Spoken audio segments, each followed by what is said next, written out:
Then we are ಆ ವೀರ್ಯಾಣುನ ಅಂಡಾಣುನ ನಾವು lab ಕಂಡೀಷನ್ಸಲ್ಲಿ ಅದನ್ನು ಭ್ರೂಣ ಮಾಡಿ ಅಂದರೆ ಎಂಬ್ರಿಯೋ ಮಾಡಿ ಅದನ್ನು ಫ್ರೀಸ್ ಮಾಡಿ ನಿಮ್ಮ ಯೂಟ್ರಸ್ ಯಾವಾಗ ಫೇವರಬಲ್ ಇರುತ್ತೋ ಅಂದರೆ ಮಗುನ ಹೋಲ್ಡ್ ಮಾಡಲಿಕ್ಕೆ ಯಾವಾಗ ಅದು ಫೇವರಬಲ್ ಇರುತ್ತೆ ಆ ಟೈಮಲ್ಲಿ ಅದನ್ನು ಟ್ರಾನ್ಸ್ಫರ್ ಮಾಡ್ತೀವಿ. ಅಲ್ಲಿಂದ ಅದು ಏನಾಗುತ್ತೆ, that is natural only. So whole process is natural. Only ನಿಮಗೆ ನಾರ್ಮಲ್ ಆಗಿ ಪ್ರೆಗ್ನೆನ್ಸಿ ಆಗ್ಲಿಕ್ಕೆ ತೊಂದರೆ ಆಗ್ತಾ ಇದ್ದಾಗ ಮಾತ್ರ ಆ ಎಂಬ್ರಿಯೋನ ನಾವು ಕಲ್ಚರ್ ಮಾಡಿ ಅದನ್ನ ಯೂಟ್ರಸಲ್ಲಿ ಹಾಕಿ ಕೊಡ್ತೀವಿ. ಹಾಗೆ ಸುಮಾರು ಜನ ಕೇಳ್ತಾರೆ IVF ಇಸ್ 100% ಡಾಕ್ಟ್ರೆ?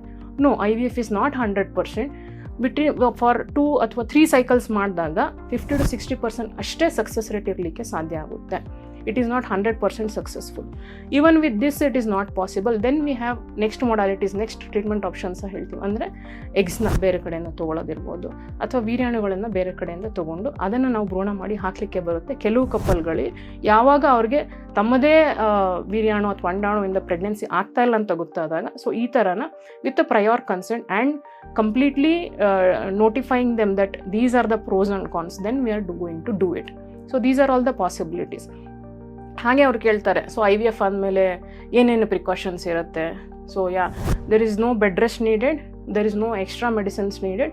ಪ್ರೆಗ್ನೆನ್ಸಿಗೆ ಬೇಕಾಗುವಂಥ ಎಲ್ಲ ಪ್ರಿಕಾಷನ್ಸು ನಾವು ಹೇಳಿರ್ತೀವಿ.